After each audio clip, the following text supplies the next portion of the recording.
네, 오늘 장 선전략 시간입니다. 오늘 시장 시작하기 전에 미리 또 알찬 전략을 세워보도록 하겠습니다. 실적에 대한 부담감도 있고 수급 공백이 이어지면서 시장은 뒤로 밀리고 있습니다. 그래도 버텨줄 만한 주목 그리고 전략은 있겠죠. 함께 확인을 해보도록 하겠습니다. 위즈인베스트의 김영철 팀장과 함께합니다. 안녕하세요. 예, 안녕하세요. 네, 연휴 뵙네요. 예. 일단 근데 어제 시장 분위기가 상당히 좋지 않았습니다. 외국인의 매물 폭탄이 말 그대로 출회가 되면서 코스피가 2060선까지 밀렸는데요. 코스닥도 마찬가지로 한풀 꺾이는 모습이었죠. 역시나 외국인이 시장에 없으니까 시장이 맥을 못 추네요. 어떻게 보시나요? 일단은 뭐 외국인들 수급 우려는 뭐 조금 지속될 가능성이 좀 높다라고 이제 좀 보고 있는 그런 상황이고요. 일단 지수 같은 경우가 위쪽이나 아래쪽, 그러니까 위쪽으로 크게 돌파될 만한 이슈도 좀 부각이 되고 있지 않고, 그리고 2000선을 하회할 만한 요인도 지금은 현재 상황으로는 아직까지는 크지는 않다. 그래서 전반적으로 지수는 좀 박스권으로 대응을 하는 게 맞지 않을까, 이렇게 좀 판단을 하고 있는 상황이고요. 그리고 이제 그렇게 볼 수 있는 이유는 주도주가 좀 부재하다라는 부분들입니다. 이 앞전에 이제 1분기 때 시장을 끌고 왔었던 뭐 정유, 그리고 화학, 뭐 건설, 건자재, 증권 이런 업종들 자체도 지금 뭐 직전 고점을 돌파해서 움직임들이 나타나고 있지 않은 그런 상황이기 때문에 주도주 부각도 일단 뭐 지수를 좀 박스권에 가다 놓는 그런 요인 중에 하나다, 이렇게 좀 보시면 좋을 것 같고요. 수급적인 측면에서는 역시나 이제 외국인들이 환차손을 우려하는 그런 움직임들로 인해서 매도세가 좀 강하게 나오고 있다라는 부분들입니다. 사실 5월 달까지 국내 증시에서 지속적으로 이제 뭐 매수를 보여줬었던 외국인들 같은 경우가 6월 달 그리고 7월 달 들어와서 매도세가 좀 강하게 작용을 하고 있는 요인 중에 하나가, 가장 큰 요인 중에 하나가 역시나 이제 환율에 대한 부분들이고요.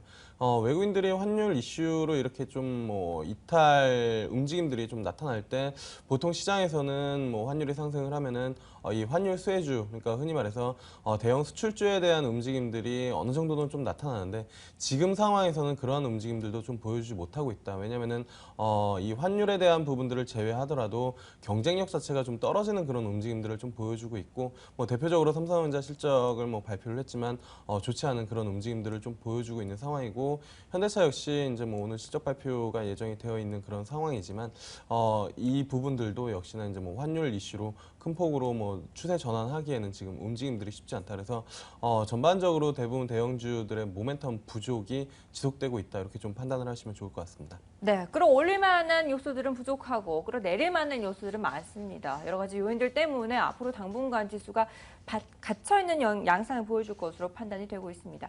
그리고 은행주와 건설주뿐만 아니라 조선업종까지 다시 한 번 더 위협을 받고 있습니다. 왜냐하면 정부에서 가계대출에 대한 관리 방안을 내놨는데요. 1년 반 전과 완전히 다른 모습을 보여주고 있네요. 어떻게 보시나요? 사실 뭐 정부를 탓하는 부분들보다는 일단 뭐 주식 관점에서 좀 보는 게 맞을 것 같은데요. 일단은 지금 뭐 가계부채가 매달 7조에서 8조 정도씩 이제 증가를 하고 있고, 전체적으로는 1,100조가 넘어갔다라는 뭐 이런 뭐 기사들이 좀 나오고 있는 그런 상황에서 일단은 뭐 정부가 좀 정책을 내놓은 그런 상황이거든요.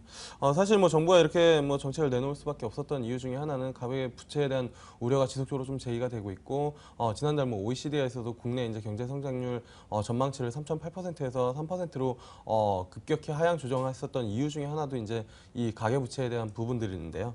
아무래도 이 가계부채가 좀 증가될 것으로 시장에서는 이미 이제 그 부동산 정책을 활성화하고, 그다음에 이제 금리를 낮추기 시작하면서 우려가 제기가 됐었던 부분들인데, 이게 조금 생각보다는 시장에서는 좀 너무 빨리 이제 반대적으로 이제 정책 방향이 턴을 한 게 아니냐, 이러한 뭐 이슈들이 좀 나오고 있는데, 뭐 시장이나 업종 관점에서는 사실 건설 쪽 같은 경우에는 지방 중소형 건설사, 그러니까 실수요가 있는 지방 중소형 건설사 같은 경우에 일단은 좀 뭐 양호한 움직임들을 좀 보여주고 있지만, 대형 건설사 같은 경우에 현대산업을 제외하고는 사실 뭐 딱히 볼만한 요인들은 없다. 그리고 건설보다는 건자재 쪽 종목들을 좀 더 보시는 게 맞지 않을까, 이렇게 좀 보고 있고, 건자재 같은 경우에도 이 앞전에 이제 뭐 다 같이 움직였다라면 정말로 압축적으로 슬림화 전략을 좀 취하시는 게 맞지 않을까, 이렇게 좀 판단을 하고 있고요. 그다음에 은행주 같은 경우에는 전체적으로 리스크를 미리 선제적으로 좀 대응한다는 부분들에서는 장기적으로는 좀 괜찮지만, 단기적으로는 투심 악화 우려가 좀 제기가 된다라는 부분들은 좀 염두를 해 두시고 대응을 하시는 게 맞지 않을까. 그리고 전반적으로 이제 뭐 금융주들 부분들 같은 경우에도 은행주 쪽에서는 그렇게 뭐 투자 매력이 높지는 않다라고 뭐 현 상황에서는 좀 판단을 하고 있습니다. 네, 건설주보다는 건자재 그리고 은행업종에 대해서는 적극적으로 투자하기에는 좀 힘들다라는 의견을 내주셨습니다. 자, 은행과 금융주 얘기를 다시 한번 더 집중적으로 해보도록 하죠. 어제 신한지주가 실적을 발표했고 네. 오늘은 KB금융 차례인데요. 전반적으로 은행 분위기가 어떤가요?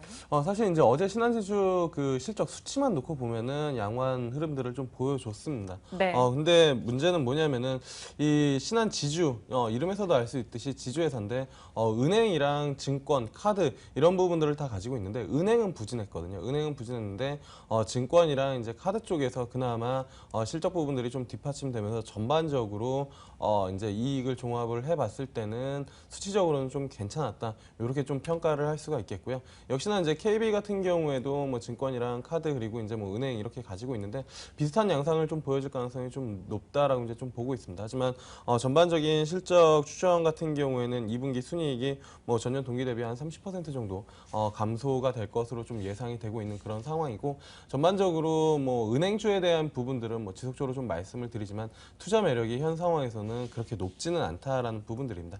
단기적으로는 증권주를 좀 보시는 게 맞지 않을까 이렇게 좀 보고 있고요.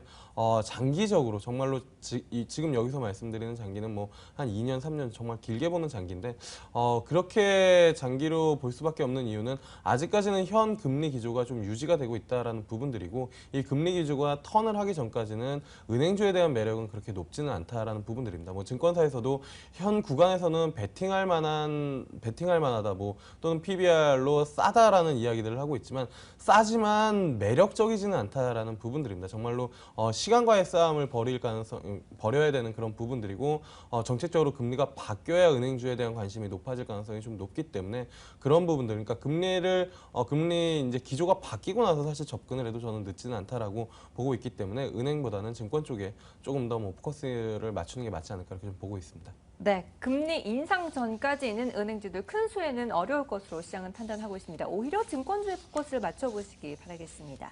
자, 그리고 일단 2분기 어닝 시즌에 돌입을 했죠. IT주들에 대한 걱정이 상당히 심합니다. 뉴욕 증시에도 앞서 살펴봤고 우리 시장도 삼성전자를 비롯해서 이제 SK하이닉스까지도 본격적으로 실적을 발표하게 될 텐데 어제 이미 장중이 연저점을 기록했습니다.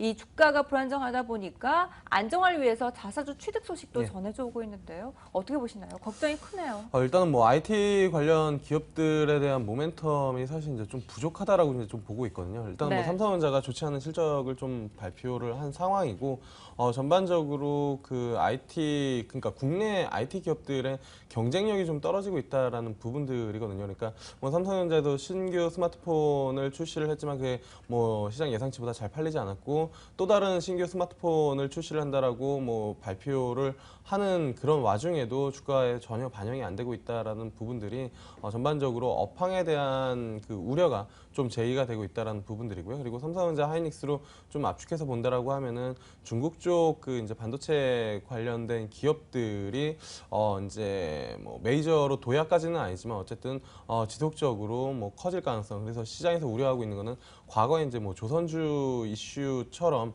이제 IT 뭐 반도체 산업도 그렇게 치킨 게임에 들어갈 가능성이 좀 높다라고 이제 좀 제기가 되고 있기 때문에 전반적으로 이렇게 모멘텀이나 아니면은 뭐 대내적인 이슈들이 긍정적으로 좀 작용을 하지는 못하고 있다라는 부분들이고요. 그 다음에 그나마 좀 뭐 비빌 언덕이라고 할 수 있는 것은 뭐 서두에서 뭐 말씀을 드렸지만 환율에 대한 부분들입니다.